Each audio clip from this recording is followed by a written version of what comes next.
Hey, we're going to read from Daniel chapter 3. It's going to be a little lengthy, so bear with me.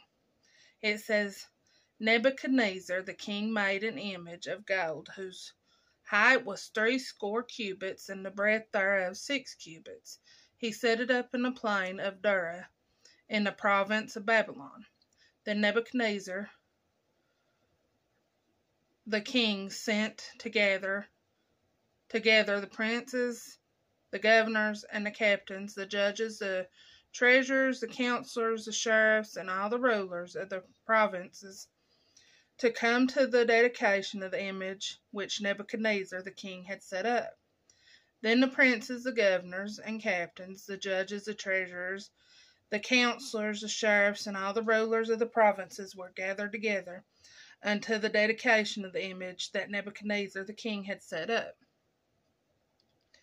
Then an herald cried aloud, To you it is commanded, O people, nations, and languages, that at the time ye hear the sound of the cornet, flute, harp, sackbut, psaltery, dulcimer, and all kinds of music, ye fall down and worship the golden image that Nebuchadnezzar the king hath set up.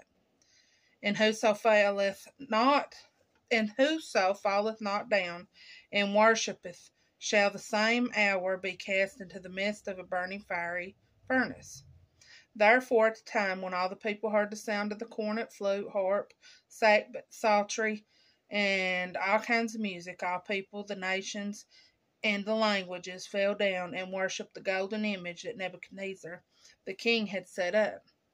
Wherefore, at the time certain Chaldeans came near and accused the Jews. They spake and said to the king Nebuchadnezzar, O king, live forever. Thou, O king, hast made a decree that every man that shall hear the sound of the cornet, flute, harp, psaltery, and dulcimer, and all kinds of music, shall fall down and worship the golden image. And whoso falleth not down and worshippeth, that he should be cast into the midst of a burning fiery furnace. There are certain Jews whom thou hast set over the affairs of the province of Babylon, Shadrach, Meshach, and Abednego. These men, O king, have not regarded thee. They serve not thy gods, nor worship the golden image which thou hast set up. Then Nebuchadnezzar, in his rage and fury, commanded to bring Shadrach, Meshach, and Abednego. Then they brought their men before the king. Nebuchadnezzar spake and said unto them, Is it true, O Shadrach, Meshach, and Abednego? Do ye not serve my gods, nor worship the golden image which I have set up? Now if ye be ready that at what time ye hear the sound of the cornet, flute, harp, sackbut, psaltery, and dulcimer, and all kinds of music, ye fall down and worship the image which I have made. Well, but if you worship not, ye shall be cast the same hour into the midst of a burning fiery furnace. And who is that God that shall deliver you out from my hands? Shadrach, Meshach, and Abednego answered and said to the king, O Nebuchadnezzar, we are not careful to answer thee in this matter. If it be so, our God whom we serve is able to deliver us from the burning fiery furnace, and he will deliver us out of thine hand, O king. But if not, be it known unto thee, O king, that we will not serve thy gods, nor worship the golden image which thou hast set up. Then was Nebuchadnezzar full of fury, and the form of his image was changed against Shadrach, Meshach, and Abednego. Therefore he spake and commanded that they should heat the furnace 17 times more than it was wont to be heated.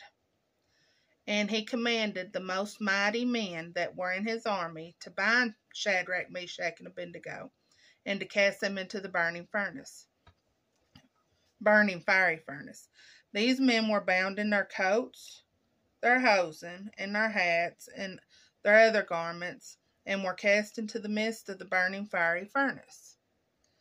Therefore, because the king's commandment was urgent, and the furnace exceedingly hot, The flame of the fire slew those men that took up Shadrach, Meshach, and Abednego.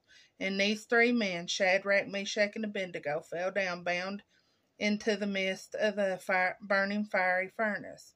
Then Nebuchadnezzar the king was astounded,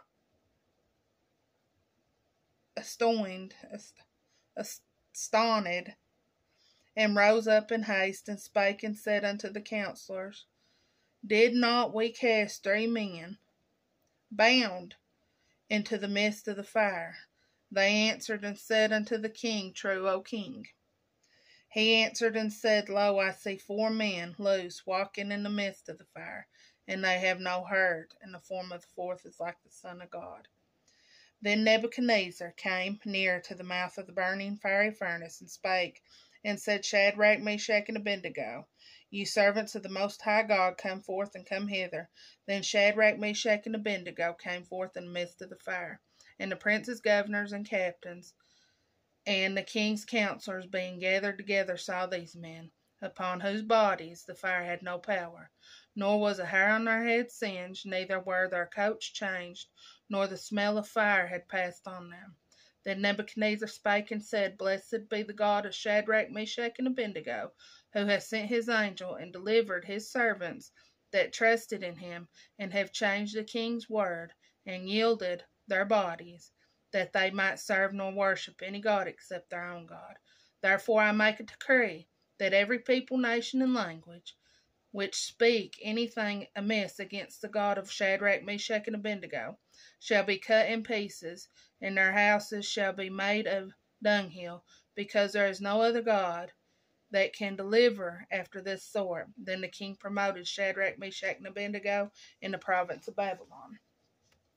Every time I read the story of the 3 Hebrew boys, I'm convinced by their response to the fiery trial that awaits them. They tell the king, if we are thrown into the blazing furnace, the God we serve is able to save us from it. But then, notice their next statement. But even if he does not, we want you to know, O king, that we will not serve your gods or worship the image of gold you have set up. Even if he doesn't. Pretty profound words, aren't they? Because the truth is, we all experience moments in life that feel as though we're facing our own fiery furnaces. This morning I was reminded of this in a rather obscure passage in Zechariah. It says, I will refine them like silver and purify them like gold. I think we all want our lives to come out looking like gold, yet how often do we try to escape the refining it requires? And then I ran across this story. I thought it was pretty neat. It says, there was once a group of women studying the book of Malachi in the Old Testament.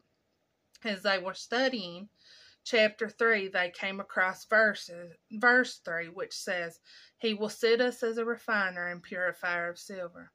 This verse puzzled the women, and they wondered what this statement meant about the character and nature of God. One of the women offered to find out about the process of refining silver and get back to the group at their next Bible study. That week, this woman called up a silversmith and made an appointment to watch him at work. She didn't mention anything about the reason for her interest beyond her curiosity about the process of refining silver. As she watched the silversmith, he held a piece of silver over the fire and let it heat up. He explained that in refining silver, one needed to hold the silver in the middle of the fire where the flames were hottest as to burn away the impurities. The woman thought about God holding us in such a hot spot. Then she thought again about the verse that he sits as a refiner and a purifier of silver. She asked the silversmith if it was true that he had to sit there in front of the fire the whole time the silver was being refined. The man answered yes, and explained that he not only had to sit there holding the silver, but he had to keep his eye on the silver the entire time it was on the fire.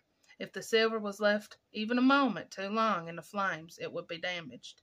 The woman was silent for a moment, then she asked the silversmith, How do you know when the silver is fully refined? He smiled at her and answered, Oh, that's easy, when I see my image in it. If today you are feeling the heat of this world's fire, just remember that God, the Father, and His Son, Jesus Christ, are refining you. You are predestined to be conformed to the image of Christ. Here's my prayer for all of us today, that no matter how long the Lord leaves us in the furnace of affliction, that even if the flames aren't put out, we would remember He is using this to refine us.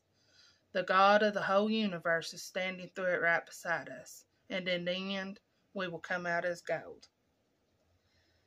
Lord, I will choose to believe that every fire you leave me in, you are using to refine me. And that is our lesson for this week. I'm sorry I'm just a little bit later, but we got it, didn't we? Any questions, leave them. Don't forget to like, comment, and subscribe. I love each and every one of you, and I will see you sometime next week.